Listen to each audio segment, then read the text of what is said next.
Welcome to the Dire Wolf Show, where we believe that America is exceptional and that our constitutional rights should never be infringed. I am Dire Wolf. On our show, we bring you the truth and debunk fake news. If you love laughing at the insanity of the regressive left, sit back and relax. Boy, do I have a show for you.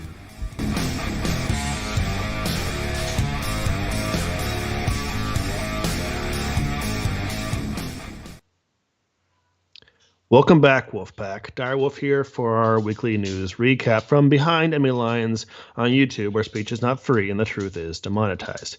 This is a very different show. We're going to be talking about a single topic that is very important and very disturbing. It's going to be about the Uvalde shooting in Texas. But before I get to that, my co-host and producer and friend, Fox Trevize, how you doing, buddy?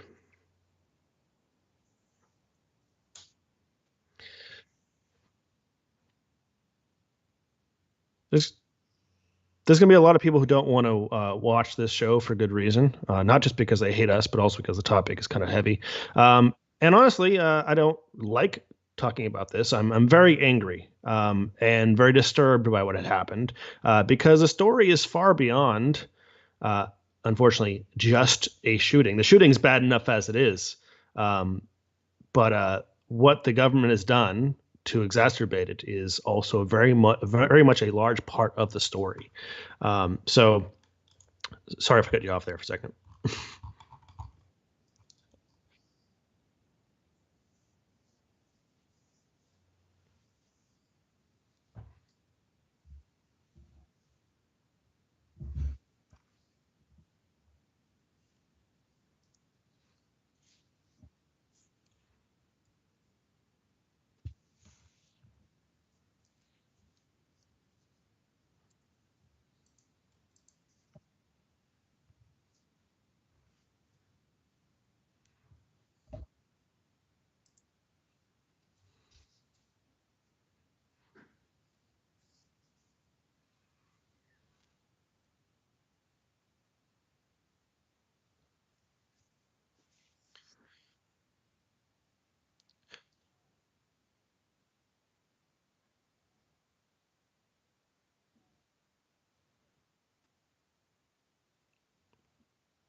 And I'm going to ruin the punchline here and say that not only did they keep silent about the real cause of the violence, but they tried to praise themselves as heroes when it was in fact their actions that we'll be able to show to you that allowed for most of the harm to happen in the first place. But before we get to that, I want to talk to you about the fact that we're still within the fog of war that happens every time there is a big incident like this. And it's expected the first reportings will be wrong. Usually it's expected to be wrong because of that fog of war and there being miscommunication and misinformation that has to be corrected later on. There's an amount of that is expected and forgivable because of a chaotic situation. The problem, as Fox said, was that beyond that normal level of chaos, there was intentional lying from the police who knew that they had made massive mistakes and that they were trying to cover up for those mistakes. And not only cover up those mistakes, but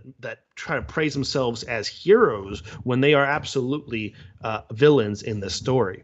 Now, because of that, we pulled from multiple different sources, and even the sources we used did have disagreements on some facts, even recently posted stories that are being compared side by side. But what we do know is we have some verifiable data sets that we can pull from where there is certain time spots that have a piece of evidence that relate to it, like most of it are 911 calls. We know exactly when the 911 call happened, and they have recordings of those, are able to verify that this was said, this was heard at this time. And so there may be some pieces of data that we're not going to address because they're not verified, and there are some things we're going to be addressing, and we'll identify them that are are possible but not fully verified.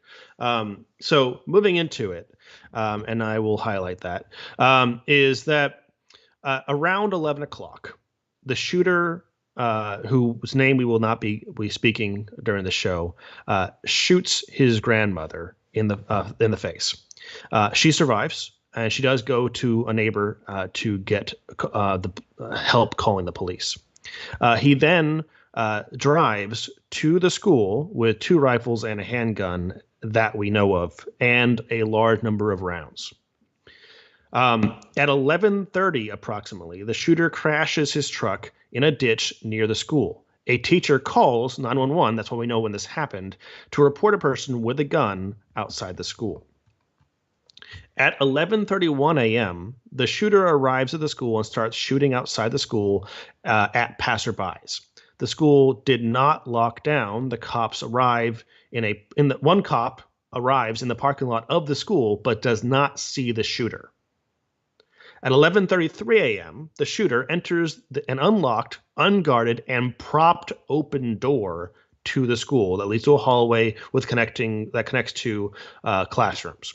He walks through the classrooms, 111 and 112, firing at least 100 rounds into the children he found there. He has time, without the police assailing him, to mock and taunt the teachers and students before he kills them. This is something he is reported to have done throughout the 90 minutes. We know this because we have multiple students that were making calls regularly to 911, giving blow-by-blow accounts of what was happening in the classroom, with students getting shot, teachers getting shot and bleeding out, and how many students were still alive needing rescue. They were begging for their lives throughout the entire ordeal. Law enforcement initially lied that there was an armed security, a school resource officer that had engaged the shooter at the entrance of the school. This, if you've heard this, was completely a lie. There was no school resource officer who engaged him or slowed him down or was in his way in any way. It was completely a lie. At 11:35 a.m., 3 Uvalde police officers entered the school, followed by 4 more cops, including a county deputy sheriff. The doors to both the classrooms at this point are locked. At 11:37 a.m., 16 more shots are fired. So we now know we have the shooter is in there and he's firing. Still continuing to fire. The police at this point, who are on the scene, have enough information to know where the active shooter is and that he is an active shooter, not a barricade suspect. For all the police, and also they have enough information to know that there are victims who are dead and dying behind those doors. For all the police know, they are still being fired into additional victims. At 11:51 a.m., a police sergeant and other officers arrive at the school. So we already know that there are 6 officers who have failed to take any action. And now more officers, 14 minutes later, more officers arrive.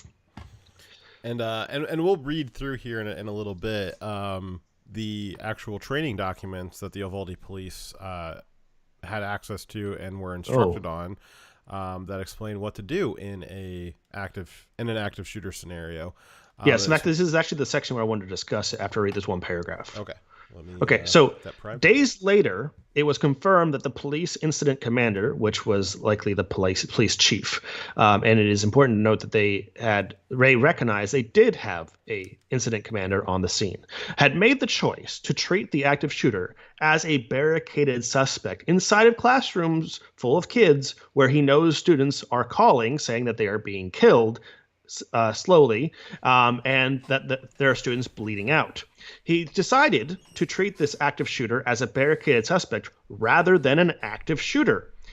Now, a Uvalde police rep bragged that they had managed to lock the shooter in to limit the harm that could be caused. Now, I have also gone through active shooter training, and I know that active shooter training I go through is cookie cutter because it's the same source. They use the same type of active shooter training for all police forces and military because it was training built upon hard lessons learned from previous shootings in what was the school called?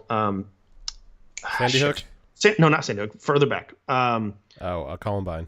Columbine. It was lessons learned from Columbine. And to summarize, the training is that once a active shooter starts shooting and is no longer a hostage situation, they will continue shooting, and they cannot be. There's no negotiation at that point. If they start shooting even one time, you are to shoot them. Take all efforts to go straight towards the shooter and kill them. The first officer on scene is the first officer in.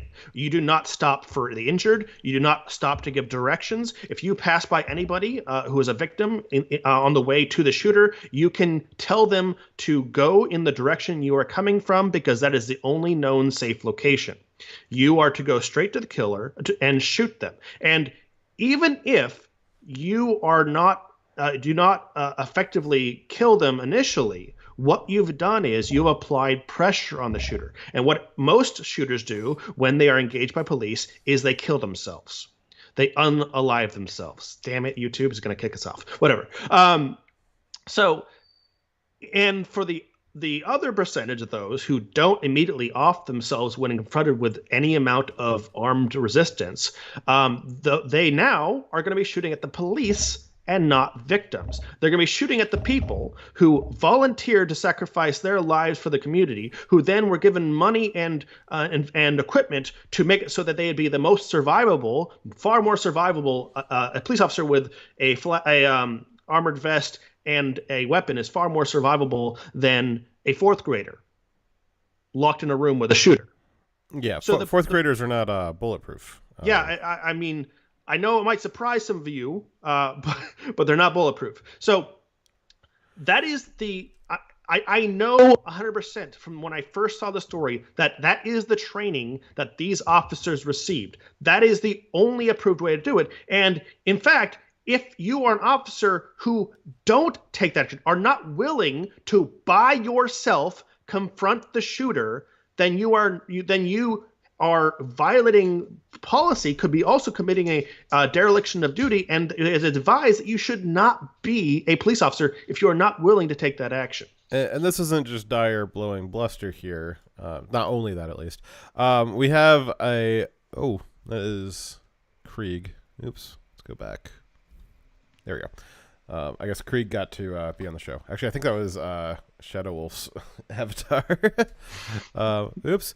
All right, so we have Mike Baker, who is a New York Times correspondent, and he put together this thread after investigating not just generalized. So Dyer was reciting to you his experience with active shooter training. This was the specific active shooter training that the specific Uvalde police officers went through. And here's what it says. So in the past 2 years, the Uvalde school district has hosted at least 2 active shooter training days. One of them was just 2 months ago. So they just did this. These trainings include both classroom teachings and role-playing scenarios inside the hallways of the school. So they not only practice active shooter trainings, they practiced it in the school that there was an active shooter at. Thread continues. The Uvalde training session 2 months ago relied on guidelines that give explicit expectations for officers responding to an active shooter. The training is clear. Time is of the essence. The, quote, first priority is to move in and confront the attacker. And you can see that in the screenshot of the training documents the Uvalde police officers used to train themselves. Officers responding to an active shooter event should be working through the following list of priorities during an event. Very first priority is stop the killing. Officers' first priority is to move in and confront the attacker. This may include bypassing the injured and not responding to cries for help from the children. That's exactly what Dyer just described. Then stop the dying.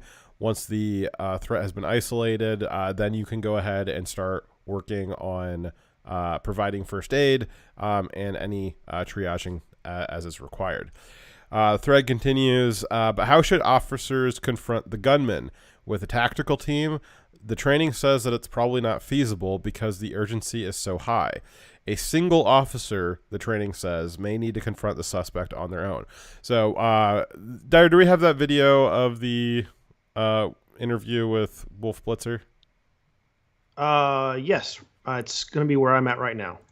Can you put a link to that for me somewhere? Is that linked in?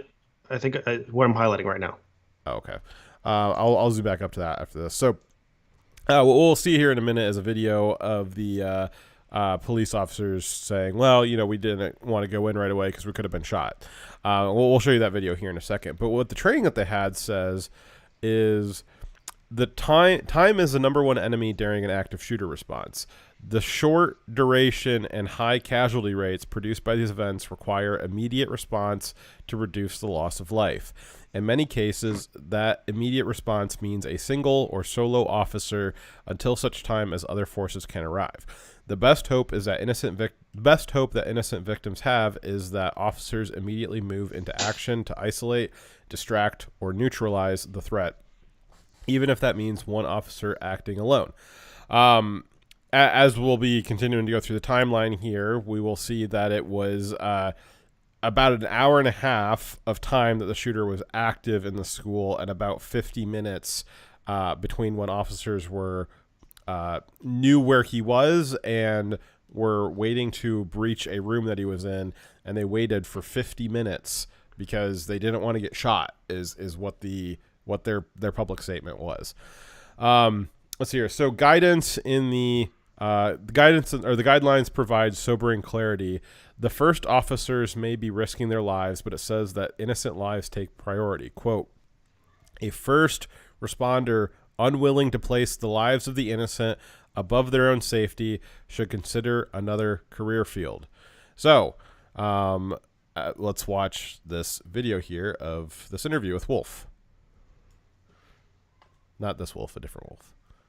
On scene. There was multiple officers that arrived on scene. There was 3 officers that arrived that made entry at one of the entrances where the gunman actually made entrance to. We had another 4 officers that made entry at the other entrance of the school. So there was officers inside that school. As they were taking gunfire, they were also calling in for reinforcement, backup, tactical teams, snipers, any additional personnel that could arrive to assist to not only with the situation, but also to assist in evacuating students and teachers. At that time, that's when a U.S. Border Patrol tactical officer arrived, also with a Zavala County Sheriff's deputy, as well as 2 additional Uvalde Police Department officers were able to go into that classroom with a ballistic shield as cover. And of course, we know that one of those officers, an agent, actually was shot, was grazed at the top of the head, but they were able to shoot and kill the suspect and preserve any other life. We know that there was other injured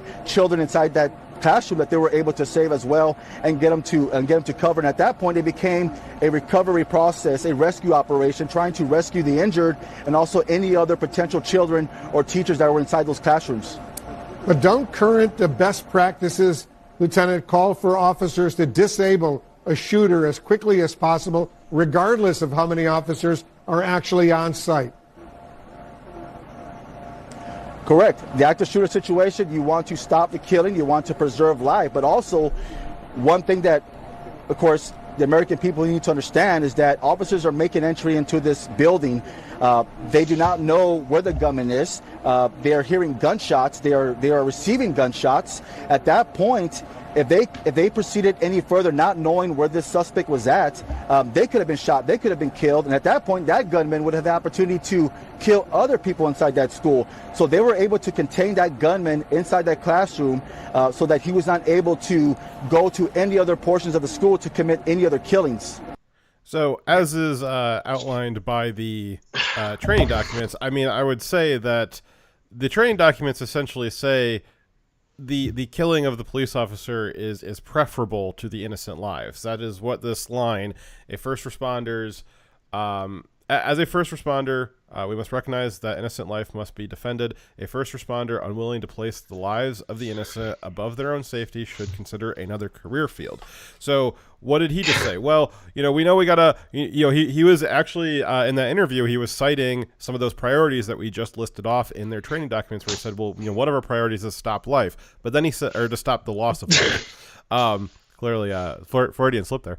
But then he said, but, I know our priority is to stop the slaughter of children, but, well, we might have been put at risk too.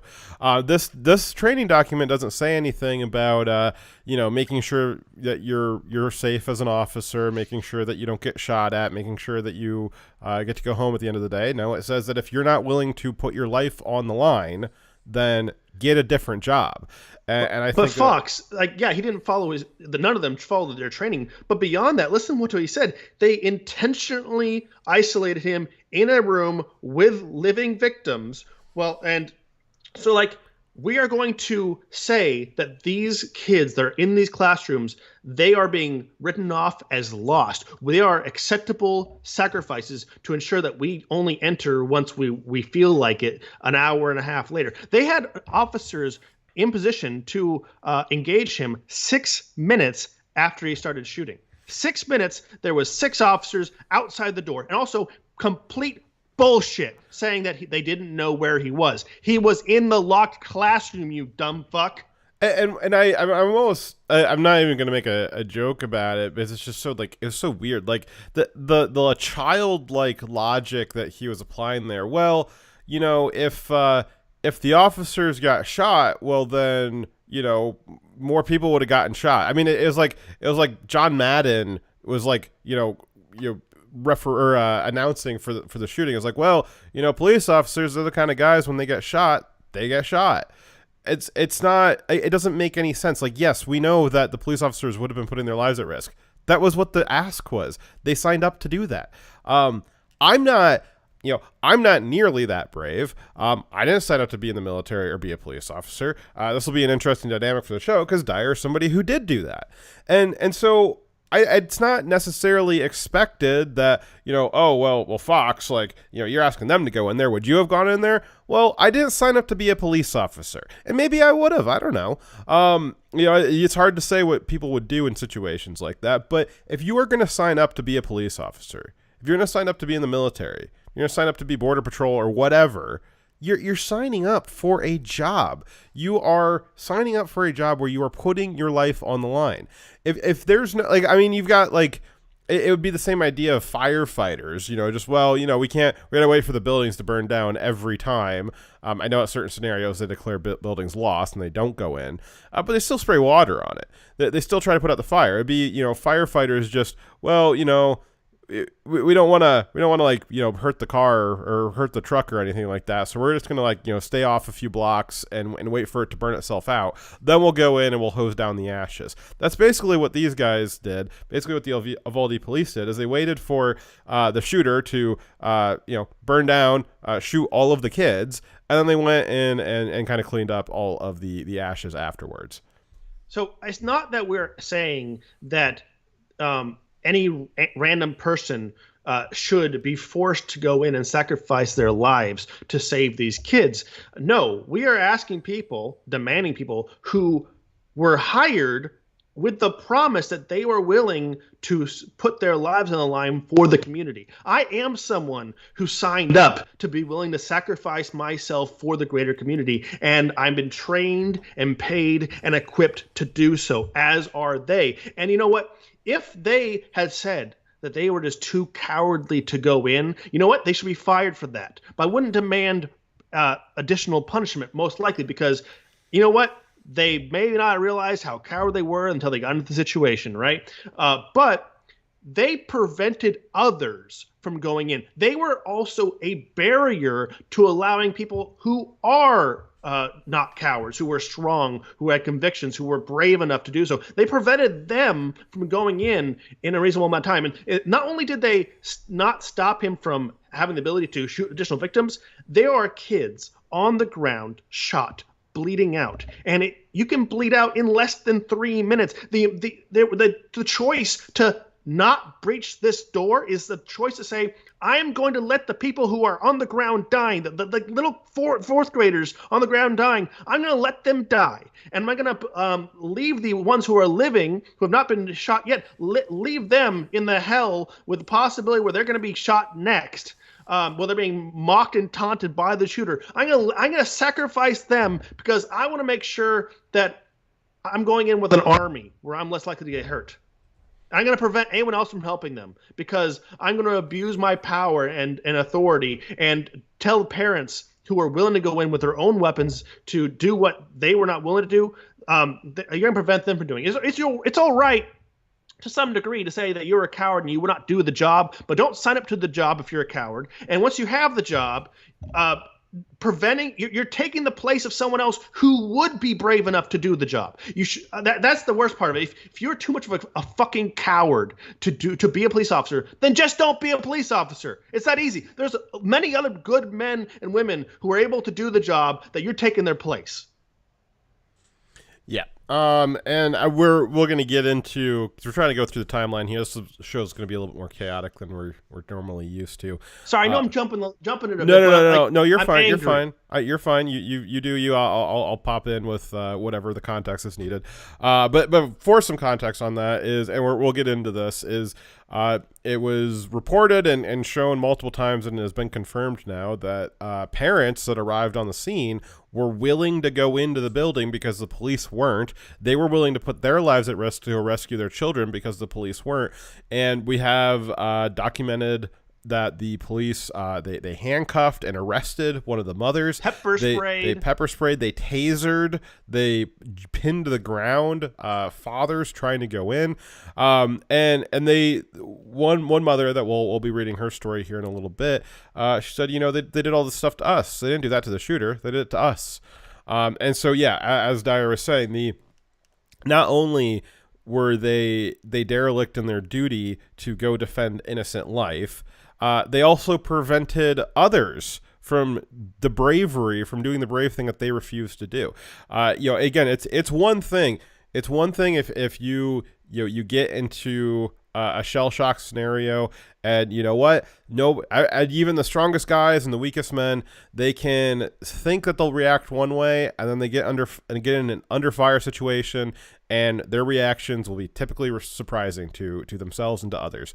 So you never know how you're going to react in that, and that's not a bad thing necessarily. It's not an inherently evil. Yeah, it's a human thing. It's not an inherently evil thing. But if you are going to realize, oh crap, I guess I'm a coward, and then you're going to say, well, to cover up that I'm a coward, I'm going to pretend like we're doing something, and I'm going to not allow brave parents to go save their kids to the point where I'm going to handcuff them, I'm going to pepper spray them, I'm going to taser them. You are an evil person. And some of these cops. I'm too cowardly to go through this door because I might get shot, but I am confident enough to beat up on these parents. Yeah. That is, some of these police officers are evil for doing what they did. The correct response should have been, oh crap, I realized I'm a coward. I need to resign my post. But these parents, they still want to go in and get their kids. Those police officers should have been turning over their service pistols to the parents and saying, I'm sorry, we failed you, we're resigning, please go in and save your children. And then they could have gone off to the corner and cried. But instead what they did was that there is some incredible footage that came out of the police officers forming a perimeter line with their back to the school where they're, currently kids being slaughtered, and holding at low ready tasers pointed at the parents. They're back to the real threat, but they are treating the parents as the threat. Yeah. That is some incredible imagery and just, I don't know. And we'll get more into this later. Is the answer to this that, we don't need guns because the police are there to protect us? Is that the message that we're supposed to take from this? Because that certainly doesn't seem to be the. Some of the parents brought their own weapons, ready to go and engage the shooter, and they were not allowed in. Well, and you know what? I bet you the next time that this happens, the next time parents, because this will happen again, and one of the things that's I guess I can bring it up is So we just have this on the heels of the Buffalo shooting 10 days prior. Both of them 18-year-olds. Both of them high school students, school-age kids during COVID lockdowns. It is my prediction that this is just the beginning. I think that over the next 5 to 10 years, we are going to see an unprecedented number of mass shootings carried out by people that were children and in school during the COVID lockdowns. I think that the absolute psychopathy that our culture and social media has pushed onto kids, that was nothing compared to locking them in their rooms for 2 years.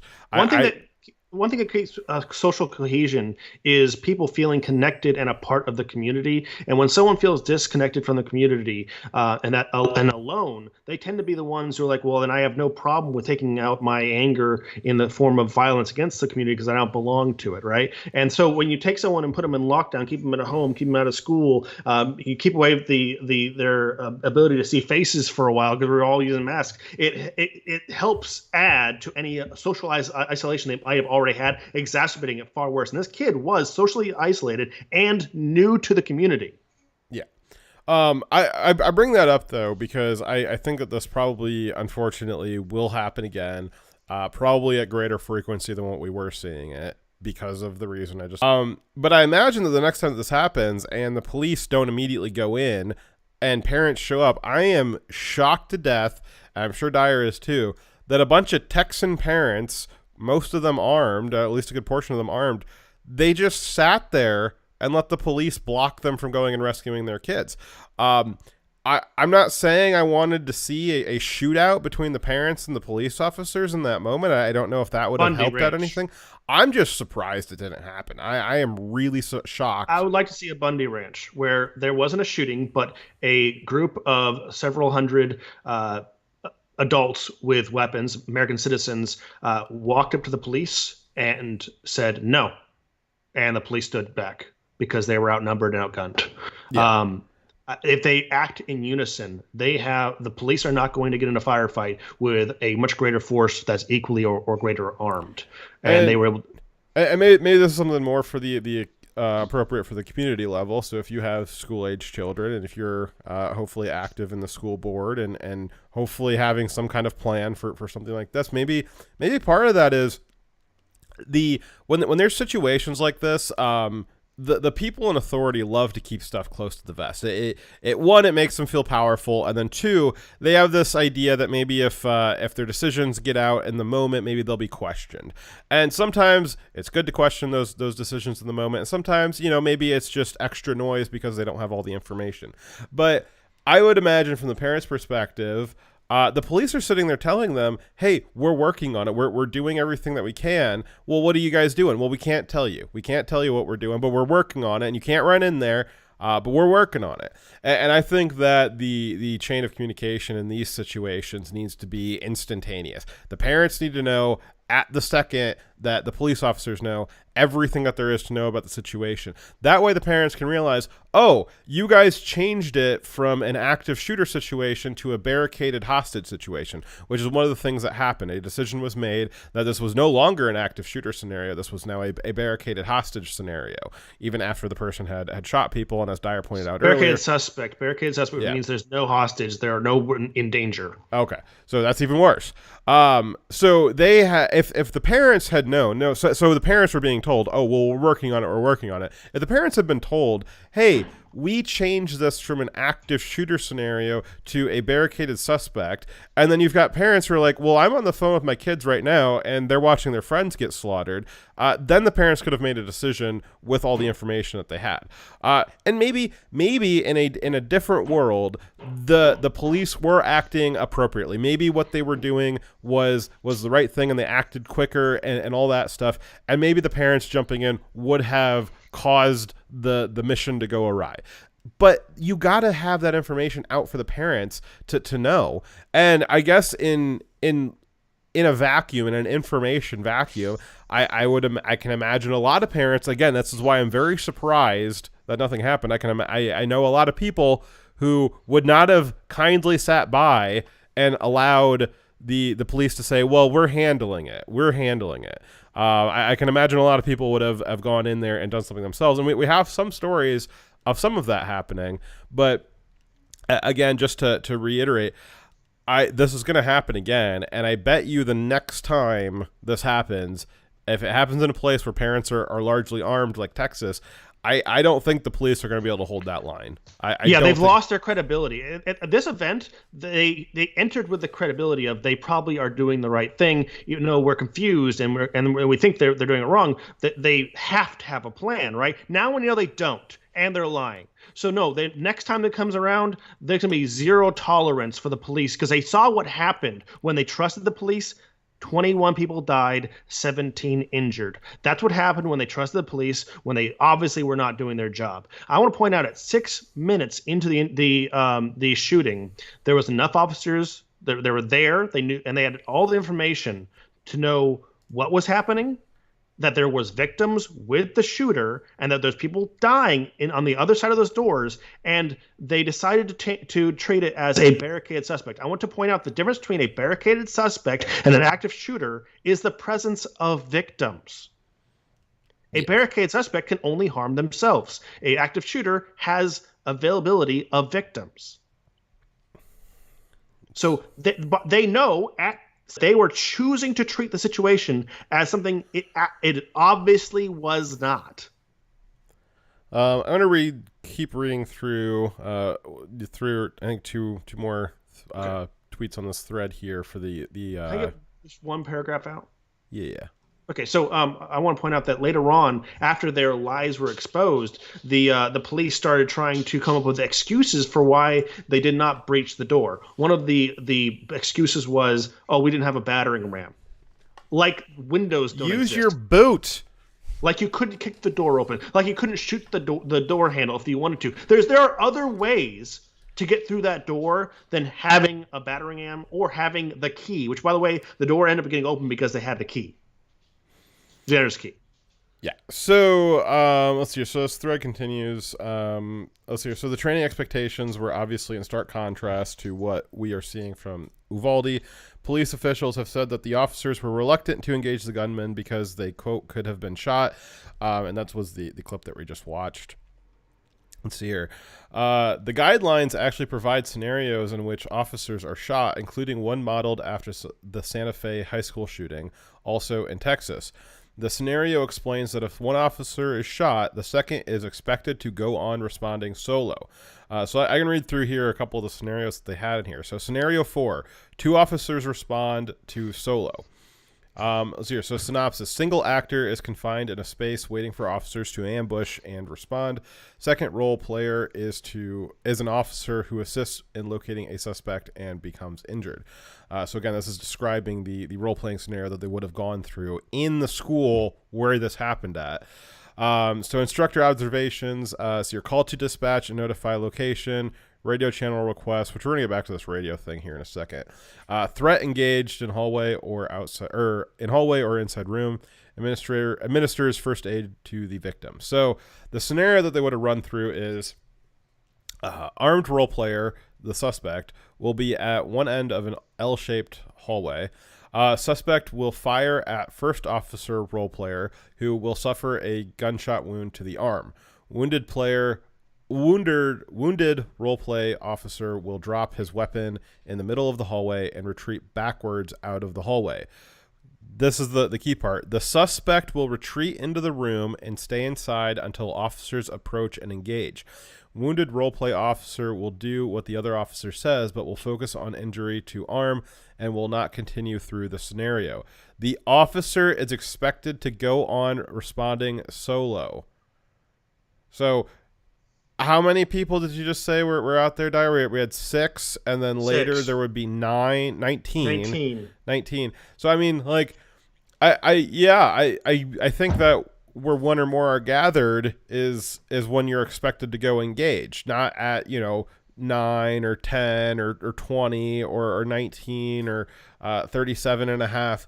You are expected to go in by yourself solo. That was their training. They clearly did not Yeah, so you don't, and I've been seeing a lot of this lately, a lot of this kind of like straw man argument of, well, you can't, expect them to respond in a certain way. You can expect them to go in and get themselves killed. You can't, you don't know how you would have reacted in that scenario. Well, it doesn't matter how I would have reacted in that scenario. I'm not a police officer and I didn't sign up to be one.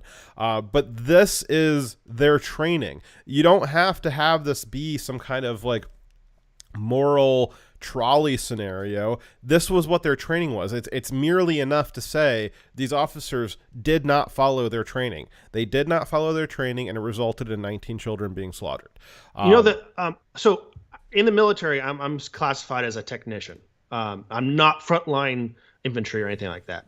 I'm not even a base guard. I'm a technician, but I've gone through the training. There are tactics you use to breach a room, to clear a room when you know there's someone in there or likely to be someone in there. There is strategies for how to enter a room to lower the likelihood that the person waiting to ambush you actually gets you, and that you are able to locate where they are in the room and shoot them quicker than they're able to shoot you. And even if you are shot, there's a guy behind you, right? That's going to take care of you. That there's going to be someone has to go on first, right? And you can still take out the target even if you get injured. But the point is, you have to clear that room. You have to get in. You got to stop the shooter as quickly as possible. And yes, that very likely can result in you making that sacrifice. But that's what you signed up for. Someone has to do it. You said, "Let it be me," and now they put you in that position. You got to do it. All right, so we're at 11:51 on the timeline here, and one of the things that Dyer had read off here is that there was a decision by the incident commander to change the threat from active shooter to barricaded suspect. Who is that incident commander, and why? What information did he have that led him to that decision? Well, the incident commander was Peter Arredondo. He's got a difficult to pronounce name. He was the police chief. He also coincidentally just won an election to become a city councilor last month. So I imagine that he'll be recalled from that. I kind of have this feeling that allowing 19 children to die on your watch is not going to be bode well for your unless city 17 councilman. others get shot. Yeah. So he was the incident commander, police chief, and there is a question as to whether or not he had his radio on him. So this comes to us from the New York Post. Texas state investigators are probing whether or not Uvalde School police chief Peter Arredondo even had a police radio on him when he made the disastrous decision to have the officers stand back instead of confronting the shooter. If he didn't have a radio, how did he give them all the instructions to do that? And how is every other officer that he may have spoken to, which all have radios strapped to their shoulders, how they not transfer any relevant information to him? Bullshit! Let's see here. So we're not going to read the name of the shooter. Let's see here. So the lack of a police radio may explain why Arredondo decided to hold officers back, as multiple students called 911 from inside the school begging for help. Probably because they were begging for help because there wasn't an active shooting going on and the suspect was barricaded. Investigators with the state's Department of Public Safety believe that's going to be key, the source said, if those 911 calls were being communicated to the officers or the incident commander. So as Dyer said, so okay, let's assume worst case scenario he doesn't have 911 call. People could have driven to the school and gave them the transcripts in person if they didn't have a fucking radio within an hour and a half. Also, we have like cell phones, right? Yeah. So again, yeah, that's another thing too. This took place over 90 minutes. You're telling me that like over 90 minutes, like we can't at least have. There was 19 officers there. Certainly, that's enough that one of them could be held back or take his radio. You don't necessarily need your radio if you're going in to get shot by the shooter there. So I guess I don't know if this is going to end up being like an excuse or a reason why or anything. There was a total of 40 officers there. One couldn't give up their radio to him. And again, too, even if they don't have the radio, we do expect that he doesn't have a cell phone either. I mean, who was this guy? So let's see here. So cops entered the school about 2 minutes after the gunman who, quote, barricaded himself in a classroom, which may or may not be true, where all 21 victims were slain, which we are, after having reviewed the shooting totals multiple times, we are relatively confident that 21 victims does not include the shooter. So the shooter was killed. But from our understanding, it was 19 children and 2 teachers that were killed. That 21 does not include the victim. I know that there was some difficulty with the reporting early on, and those numbers changed, and then some outlets very idiotically report the shooter as a victim, which is it's the most ridiculous thing. But to the best of our knowledge, that 21 number is accurate and does not include the shooter. So if that's what you were... Don't show the shitbag's face, by the way. Well, I can't there. Let's see here. So, but officials have said that Arando ordered officers to hold off entering the classroom. So, again, this is what the current latest investigation is showing, that Police Chief Arredondo ordered his officers to hold off from entering the classroom, and he also changed the status of the event from an active shooter to a barricaded suspect. This was despite pleas from the parents outside that someone tried to save their children. Quote, "We are still trying to determine if he had a radio on him, if he was monitoring the communication channels," the source said. Ask him. Get him on in front of a camera at a press conference and ask him. In court. Yeah. Ask him in court, possibly. You know, Slowpoke has a good point. Maybe they had their backs to the shooter and they're facing the parents because they believe that the parents are terrorists. It's possible. Yeah. I mean, well, I don't know. Were these FBI agents? Let's see here. So if they were being relayed, it also raises question as to why it was not treated as an active shooter situation. So again, I guess we're supposed to believe that he either didn't have his radio on him and he was just kind of shooting from the hip on making these wild decisions, and nobody around him was like, wait a second, I've got a radio and I've got different information than you. Or he did have a radio and he still made these ridiculous decisions.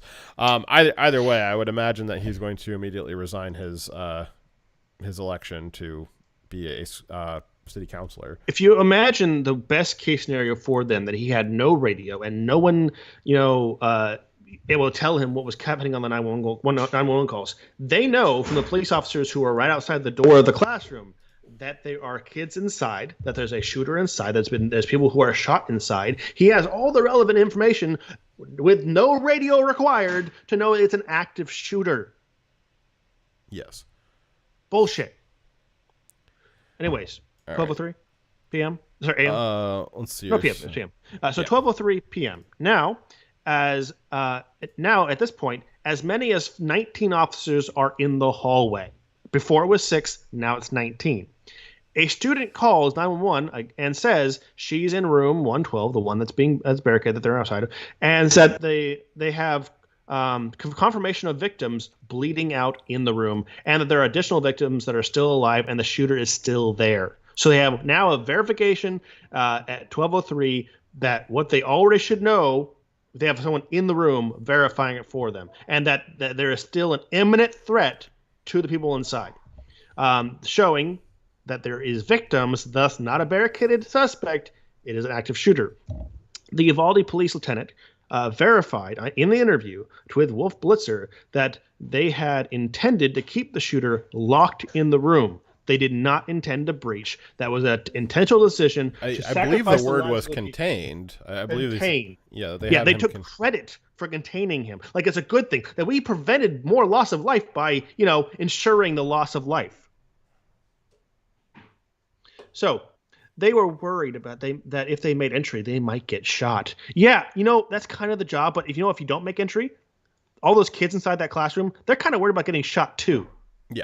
If the shooter had managed to kill the responding police officers, he said, it would have made the shooter more capable of killing. How exactly? If the shooter manages to shoot one of his bullets at a police officer, does it make him more capable of killing the students in that classroom? How? What is the mode in which that happens? Most active shooters... Well, see, if the police officers had entered the classroom and been shot, then more people inside the classroom would have been shot, Dyer.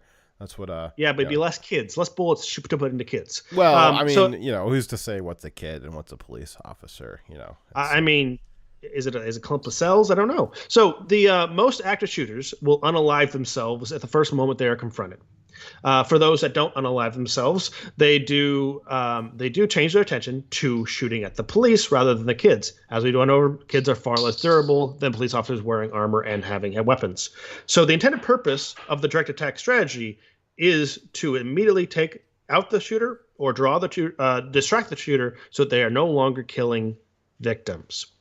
So at 12:10 p.m., this is 7 minutes later, the same student calls 911 again, saying that multiple people are dead. Why? I'm curious as to why did she have to recall 911? I don't know. She called multiple times. Hey, baby.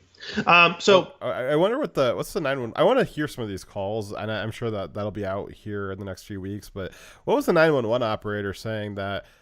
You've got a microphone. When you call 911, there's now a microphone in the room that could be used as intel for the police officers. Like, what is the 911 operator saying that did not keep that girl on the phone and tell her to just leave the phone on? So some students were hiding. One had speared blood from another classmate on her face to try to look dead. Oh yeah, I get that, but I mean the 911 operator could be giving instruction about here's I won't say anything, just leave the mic on so I can hear. Maybe explain why their lives were worth sacrificing, so that those brave police officers could not get a shot. Exactly. Hey kids, you signed up for this, right, kids? You signed up when you were born to be the bullet sponges for these police officers. Yes. Thank you for your sacrifice. Yeah, I got to find that quartering meme. You can go ahead and talk while I try and pull that up. I don't know if you saw this, but...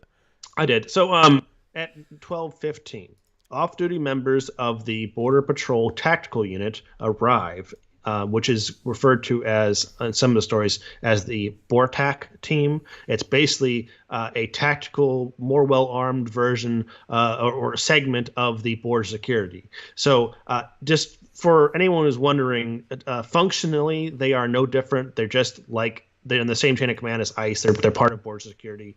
They're just a tactical team. Now, they were off duty. They showed up because they heard there was a active shooter going on at the school, and they had so much time to get armed up and arrive because no one was actually dealing with the active shooter. Here's a great explanation of what happened in Uvalde. Yes, those kindergartners sacrificing their lives to protect those Texas cops. Yes. I'd like to point out, though, it's more like the Uvalde cops. I wouldn't say all Texas cops are like this. This is particularly cowardice. Until proven otherwise. Because we have, we've got that footage from relatively recently at the beginning of the COVID lockdowns of, a different scenario where the police arrived in Texas, and that was a bar had decided not to close down during the COVID lockdowns, and that's terrorism right there. Yeah, the Texas police showed up with an MRAP, full body armor, rifles slung everywhere, and they went in and they took care of that. There was no MRAPs at this shooting at all or anything like that. So you can see which one's more important to them. And until proven otherwise, I would say all Texas cops, all cops really at this point, and I continue to be vindicated by the recommendation that we had almost 2 years ago, actually probably about 2 years ago now, which was after the McCloskeys in St. Louis brandishing their weapons to prevent rioters from burning their house down.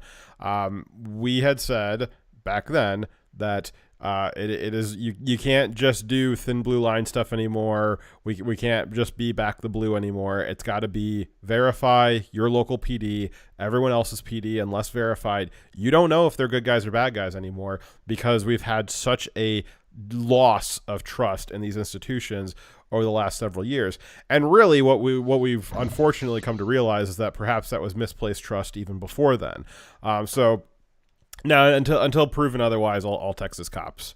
No, I'll say that all cops start off default as not trusted, but then if a cop shows that they are trustworthy, then that cop can be trusted. All people are bastards until they're proven not to be. So we have that one police officer who, within 60 seconds of a school shooting starting, had already capped the shooter in the head. That was an example of a correct response. He also happened to be he's a school resource officer, so he's not like actually part of the precinct. Yeah, his sole job was to protect against school shootings, and he did it within 60 seconds. So there you go. Any case, so back to did we cover that the school resource officer was, because I know that's not in the timeline. I said it earlier. I really foot stomped how that was a lie. Okay. So at 12:15, there was at least 19 officers on the scene, including tactical border security team with ballistic shields. So if their excuse was we needed ballistic shields to breach safely, they had it at 12:15 p.m. And they wouldn't breach until 12:50. So we have a lot of time. Minutes. Yeah. Yeah. So 19 officers and ballistic shields, not enough. Tactical rifles and armor, not enough. There would be 40 officers on the scene by the end of the shooting. I guess it's before they feel confident, there had to be 40 of them there, most of them being on the duty of keeping parents off the school from saving their kids. The local police at this time were waiting in the hallway outside the locked door leading to the classrooms where the shooter was. They knew he was there. They knew there were victims. They knew there were people bleeding out inside. They were like, yeah, fuck it. They let them soak up the bullets for us. They told border security agents. Yeah, that is a good question about what you just brought up here. I'm a little bit delayed on that, but there was police officers outside like holding back the parents. Why is there any police officers that are not inside that building at that point? Great question. Like, why is there any of them doing anything except for breaching that room? Great question. So they told the border security agents that were off duty that showed up that the shooter was barricaded and they were not going in. So that's the border security agents for additional 35 minutes from 12:15 followed the instructions of the local police and did not move in on their own. I would point out the officers that did eventually go in were the BORTAC team off-duty officers that were going against instructions from the police. We're telling them to continue to not go in at 12:50. So it would have been more than an hour and a half, if not for the BORTAC team. However, I'm not going to praise them as heroes. And here's why.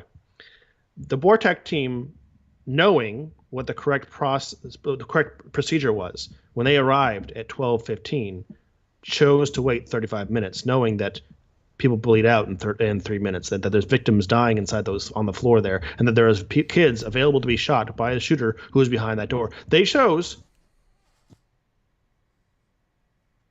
for failing to do your duty, and then 35 minutes after the consequence of failing to do your duty has already been cemented, they then decided to actually do your job again. Sorry, the harm was already caused. The house was already burned down.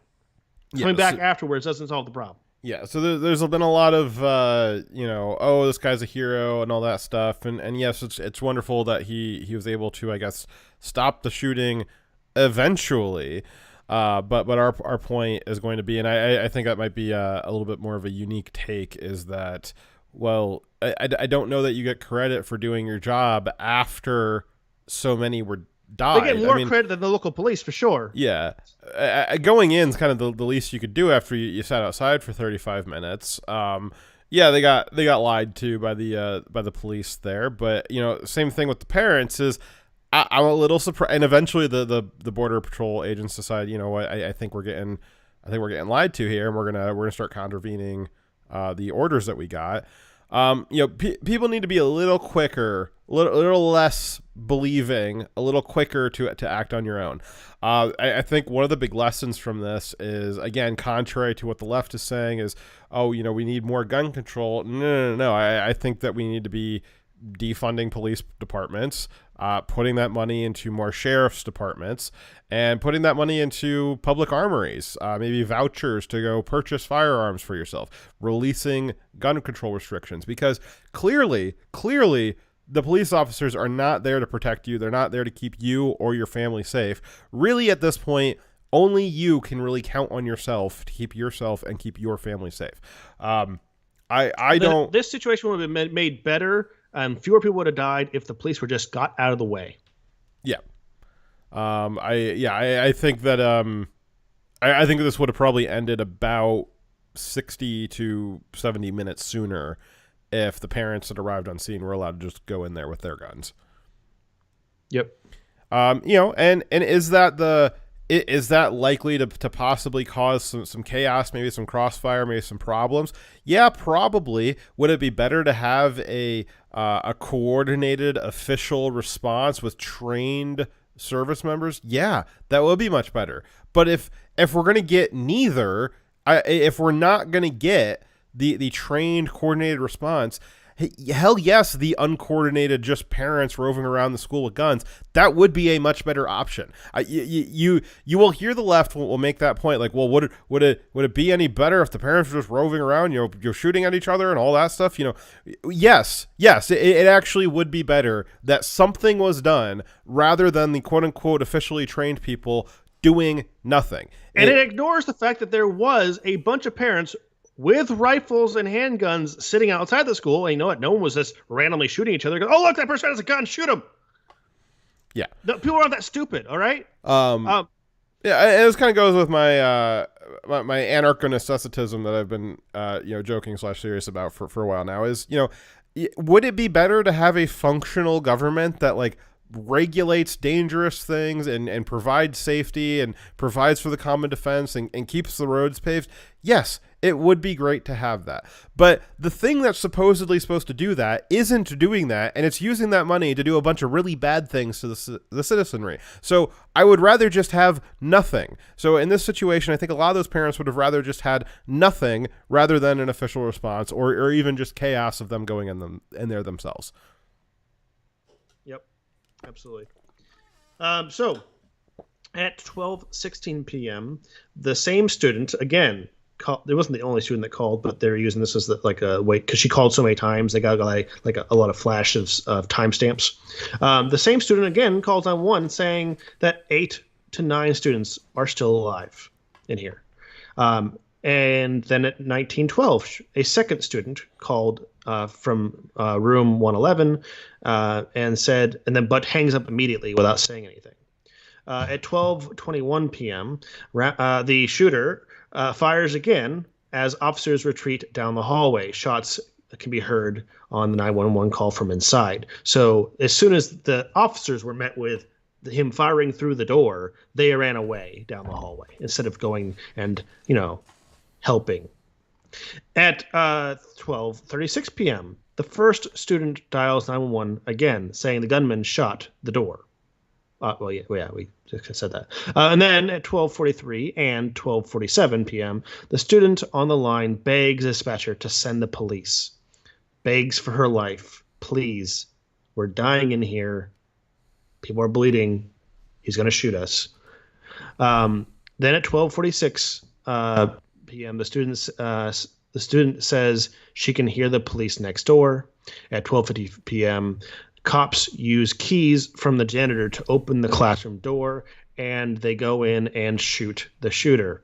The shooter had hid in a classroom closet as they heard them coming in and was going to try to ambush the officers.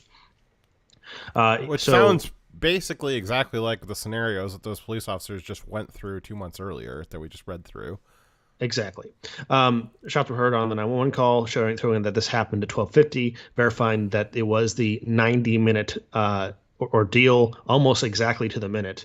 And it was one of the BORTAC. It was the BORTAC team that went in there without the permission of the local police, who wanted to wait out the kids bleeding out a little bit longer, maybe a few more hours, make sure all the bullets were expended into the kids, so that the officers would be the most safe. But the BORTAC team decided, you know what, maybe we don't want to use kids to sacrifice themselves for us. I think that's which is backwards. actually a relatively unique take by Border Patrol. Dyer gave a rather fluffy description of what BORTAC does, but as you guys know, the Border Patrol agents now are just a human trafficking arm of the federal government. They do not secure the borders at all. They are human trafficking 250,000 illegal immigrants into this country, into your communities every month now. And so what BORTAC does is they actually fight the rival human trafficking gangs, mostly the cartels, because there can only be one. The federal government doesn't want any competition when it comes to human trafficking. So normally the BORTAC guys are making sure that it's easier for the other Border Patrol agents to bring dangerous criminals into your community. And sometimes those dangerous criminals they get a little riled up, get a little rascally before they make it to your community. And so the BORTAC guys make sure that they stay calm and they don't hurt any of the Border Patrol agents on their way to dropping off these dangerous criminals in your community. So it actually is a little bit of a unique take for these BORTAC guys that they, all of a sudden they found it in them, like, maybe we shouldn't be putting our children on the front lines of dangerous criminals. I wonder if they'll, they were off duty at the time, so it exactly. If they were on duty, this would have been just business as usual. I guess that would make sense because they're off duty. Yeah, exactly. So I was trying to be neutral in my description of them because it wasn't like the main topic. I knew you were going to be getting into it later. But yeah, so basically, the cartels and the gangs that are doing human trafficking, they are as well armed and have tactics like a military of their own. And so our border security had to create a special tactics team that part of the America's human trafficking division to to engage the other human traffickers. Yeah. These BORTAC guys don't be under the illusion that they're stopping border crossings. No. They're merely making it safer for the other border agents to bring people over the border. So no, they're not, just like the rest of Border Control, they're not actually stopping border crossings. They're not heroes. They're in fact committing treason. They're aiding and abetting human trafficking. And, as Dyer pointed out, these guys happen to be off duty. So they took a break from, you hate to bring the work home with you. So sometimes, if you spend all day human trafficking and endangering the children of other communities, when you're on your off time, you might defend your community or something. It's going to be shocking to some people to hear us not do the hero worship for these guys because they did their job eventually. But you got to keep in mind that these people are part of the same organization as ICE. They have the same, it's like the distinction between them and ICE is like the distinction between me and someone else in my same unit in the same building as me that has a different job. Yeah. Well, and how many how many mass casualty events have we had at the hands of illegal immigrants that these officers probably helped traffic into the country? Yeah, so they have been continuing to work for and follow orders from an organization that is actively working against the American people, against American interests, and causing real harm in America. So they're starting from behind as far as my opinion of them, and then they do not get points for eventually doing the right thing that any person who was any one of the parents who was there would have already done if they'd had the capability to do so. So, no, I'm not going to hero worship them. Yeah, you did the right thing eventually. You get the amount of respect that you would expect for someone who allowed someone to get harmed and then eventually stopped that harm after it was already too late. Yep. So at 12:51, officers can be heard on 911 calls getting students out of the classrooms. The same kid who called is now on the outside, and the call ends. So here's a quick recap of my best feelings about this situation. In the end, 21 people, and I'm not including the killer in that, 21 people were killed, and 19 of them were students, 2 were teachers, and 17 additional people. I would guess that was mostly students. Yeah, all students were injured, shot, but lived, which is shocking that they were shot and they lived for, a long period of time. We'll have to maybe follow up on that because I would imagine, just given the volume of that, fortunately with modern medical technology, even horrific wounds like that, sometimes you can still save. So I'd be curious to see the follow-up on those 17. I would imagine at least some of them, if not most of them, have probably life-changing disabilities at this point. Yeah, it's not like you had someone got injured and then had immediate battlefield first aid that would have allowed them to survive horrific injuries. So, a lot of those people could have possibly been saved if there was someone who's able to treat them quickly. But nope, an hour and a half of just bleeding on the ground. Yeah, a lot of people were sacrificed to save the lives of those Texas police officers. Additionally, the police on the scene abetted the shooter. That is the crime they committed. They enabled the shooter to continue to harm more people when they knew that was the logical consequence of their actions. They did not follow their training. They did it with reckless disregard for the lives of those whom they were held responsible. And again, that's not our opinion. That is what their department, like, these are all facts from their own department. This isn't, and again, I see this a lot from the left. We're seeing a little bit of it from the right, you wouldn't have gone in there, or you don't know how it is, or no. It doesn't matter.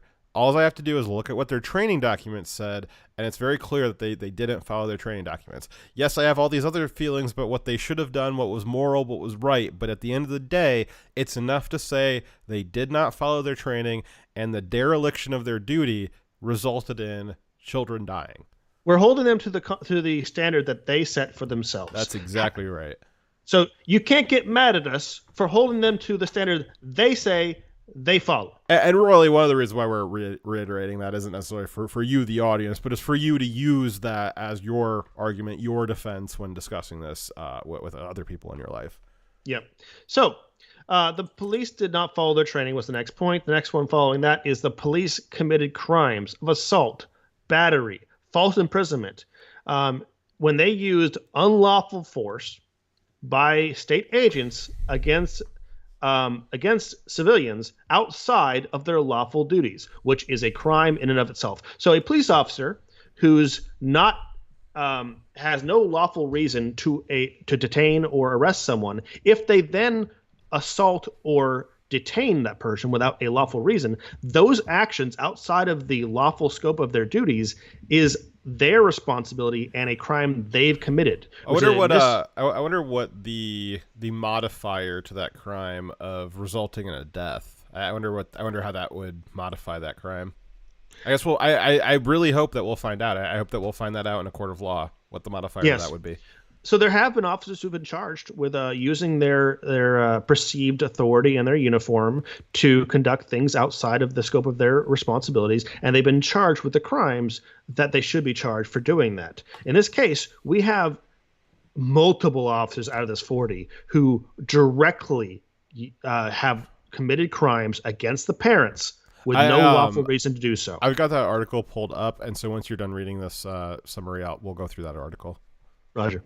So the police lied to the public is the next thing about what happened. They tried to pass themselves off as having done everything possible very quickly and having been heroic. They invented police officers that didn't exist and said that there was shootouts where the shooter bravely fighting with him on the way in, but they just couldn't quite get him. And they lied about the entire scenario. They told the governor complete lies about the timeline and how things were conducted, and those lies have been exposed. Governor Abbott has come out saying that he's extremely disappointed, and did he use the word angry? He's livid, which we also have that clip later too. Yeah, we'll cover that in a second. Livid about how the police in Uvalde lied to the media, lied to other government officials, and lied to the parents about what happened. And the parents who were there were outraged because they knew the official story that was being given was not the truth. And you know what? If you want to think that these police officers in any way are heroes, then why did those police officers, those BORTAC agents, immediately go out and tell everyone and every news outlet that the official statements being given out were lies? Why are they going along with the lies? You tell me that is the heroic behavior? Moral bravery would require that they also not allow the injustice that was committed in front of them be passed off as being heroic.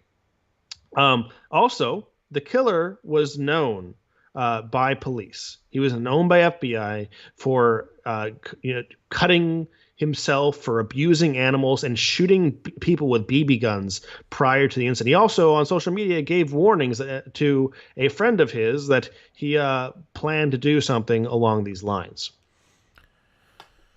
Okay, so on the parents, so we're not just making that up. Let's see, we have from the New York Post here.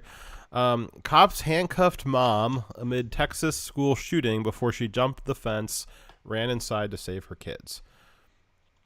see here. So a mom of 2 students at Robb Elementary School says she was handcuffed by officers as the shooter was still inside before she jumped a fence and ran into the school to safely retrieve her children on Tuesday.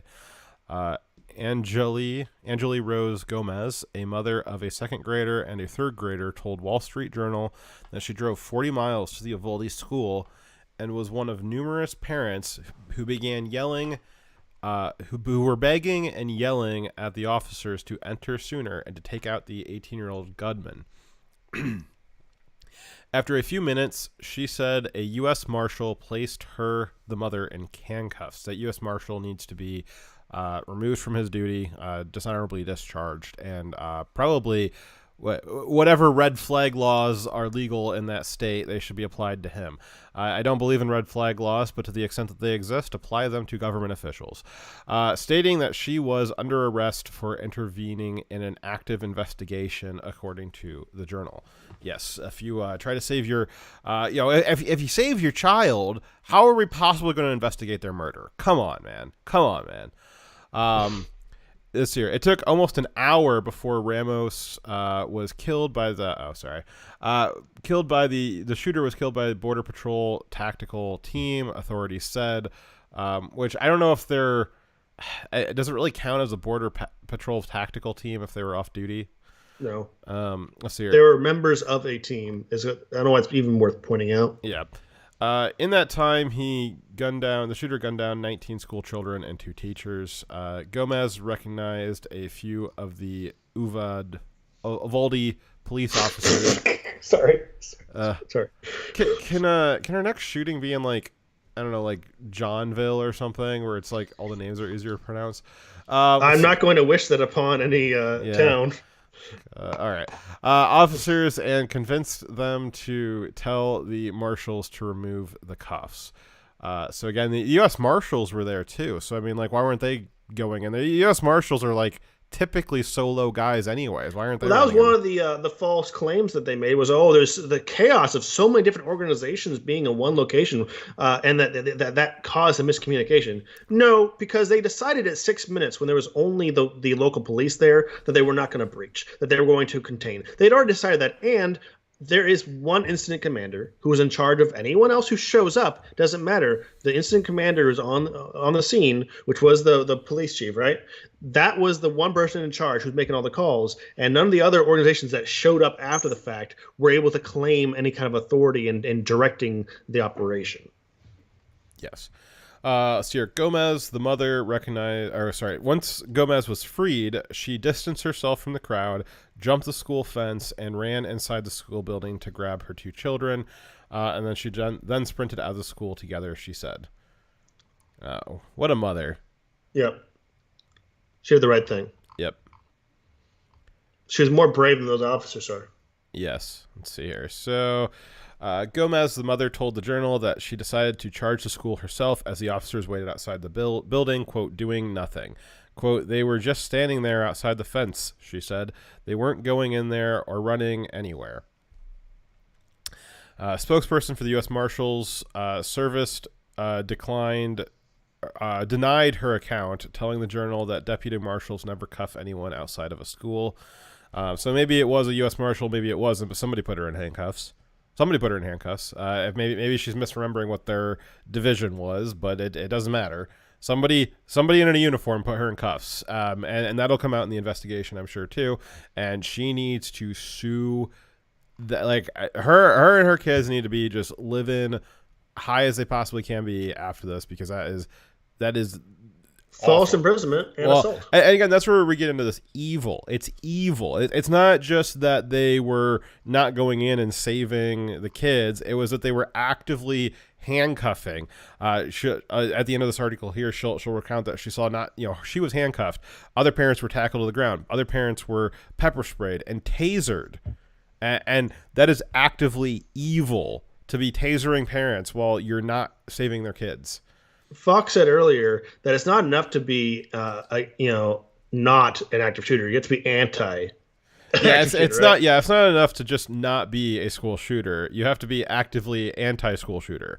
Right. And these cops were not actively anti-school shooter. Therefore, If you're not with us, you're against us. And I think that there are already people out there who are like, oh, though this is just another false flag, or this is they wanted this to happen, or there's some kind of conspiracy where like they set him up and they like activated him with like what like Majestic 12 or something like that. All that stuff. I don't believe that this was some kind of like sleeper agent that they like a Manchurian candidate or something that the FBI programmed and then released into the world. But I do think that the police officers should be charged with conspiracy because of what I just said. It's not enough that you're just not the school shooter. If you're not actively against the school shooter, then you're with the school shooter. If you are actively barring parents and other law enforcement agencies from dealing with the problem, then you're with the school shooter. And there needs to be a precedent set that if you're not actively against the school shooter, then you are taking part in it with him, and you should be charged with conspiracy. Well, the legal term I used, abetting, refers to, like, they didn't have to really support what the shooter was doing, but they enabled the shooter, took actions that directly enabled his ability to kill those people, and thus, in a way, became accomplices to his murders. Let's see here. What are you doing? Get inside the building, a person howled in one video as another screamed, go protect the kids. Some fathers also hopped the fence and smashed into classroom windows to pull their kids out, a first responder told the Post. That's something that we don't have. There's some accounts of that. There's not any good timelines on, but it does appear that many parents were able to enter and extract their children from the building. There are some stories that are harder to confirm, and I'm hoping that there'll be more investigation into it, is that some of the Uvalde police officers entered the school. I got information on that, actually. All right. Well, why don't you cue that up and we'll come back to that. Okay, got it. Let's see here. So this article finishes up with Gomez. The mom said that she wasn't the only parent targeted by officers on the scene, which she described as chaos. She said that she saw police tackle a father to the ground, pepper spray another. Officers tased a third dad, she said, when he approached a school bus with the students on it to collect his child. They didn't do that to the shooter. They did that to us, Gomez told the Journal, referencing herself and the other parents. That's how it felt, was that the police officers were harassing and detaining and using force against the parents. And, they just had the shooter was contained with, just him and 30 kids. No big deal. Yeah. Let's see here. So we also have Abbott, who, as Dyer mentioned earlier, and then we'll come up to this, the police officers going in to get their kids. So one of the key things that we've been saying is that there was a lot of lying going on initially. And even Texas Governor Greg Abbott said that he felt misled and that he's livid about the cops, about all of the stuff that's come out in the last few days since then. And here was an interview with him, which I think I've got a different one. There we go. Short answer, yes, I was misled. I am livid about what happened. I was on this very stage 2 days ago, and I was telling the public information that had been told to me in a room just a few yards behind where we're located right now. I wrote down hand notes in detail about what everybody in that room told me in sequential order about what happened. And when I came out here on this stage and told the public what happened, it was a recitation of what people in that room told me, whether it be law enforcement officials or non-law enforcement officials, whatever the case may be. And as everybody has learned, the information that I was given turned out in part to be inaccurate. And I'm absolutely livid about that. And here's my expectation. My expectation is that the law enforcement leaders that are leading the investigations, which includes the Texas Rangers and the FBI, they get to the bottom of every fact with absolute certainty. There are people who deserve answers the most, and those are the families whose lives have been destroyed. They need answers that are accurate, and it is inexcusable that they may have suffered from any inaccurate information whatsoever. And it is imperative that the leaders of the investigations about exactly what happened get down to the very second of exactly what happened with 100% accuracy and explain it to the public, but most importantly, to the victims who've been devastated. All right. Well, I hope that he does get to the bottom of that. He's obviously pissed there. I was wondering about whether or not I should say this, but I'm kind of, I guess I'm thankful that something like this didn't happen in a blue state where a Democrat governor would have said, I don't care what the truth was. We're just going to go with whatever the police said, and I'm going to use this as an opportunity to call for gun control. We're not going to get to the bottom of it. We're just going to let whatever the lie was, we're just going to let that stay. Abbott is not going to just let it stay. He's not going to just use it as a political cudgel. He's going to actually investigate it and actually get those answers that the parents and the families deserve. And with that, punishing the police officers who, to quote Obama, acted stupidly. I sent a voicemail to Greg Abbott, actually, and told him that I've suddenly become a single issue voter. If he wants my vote, and I would be one of his constituents, even while I'm overseas, that he needs to ensure that all of those officers are not just fired, not just condemned, but they are charged for the crimes they committed. And if he wants my vote, they need to go to jail, because what they've done is inexcusable. As he said it himself. So if it's inexcusable, then I would expect there would be harsh punishments. And if he wants my vote, that's what he needs to do. And if anyone else happens to be a constituent of Texas, I would suggest that you make it very clear what your expectations are, because that's the only way they'll know what the populace wants. Absolutely. Alrighty. Did you have an article about the police chiefs or the police going into? Yes. So the video of the border security / officers taking kids out of windows was post the shooter being killed already, and not actually something that was happening prior to. Now, there are parents who went to other classrooms other than the one the shooter was in, and they were taking kids out through the windows there. But the windows of which the classroom where the kids were actually trapped, they were not being released until the shooter was already dead. Gotcha. So we don't have an article or a video to go over? No. I just told you I had information on it because it was part of an article I reviewed for this. Oh, okay. Gotcha. Let's see here. So we did that part.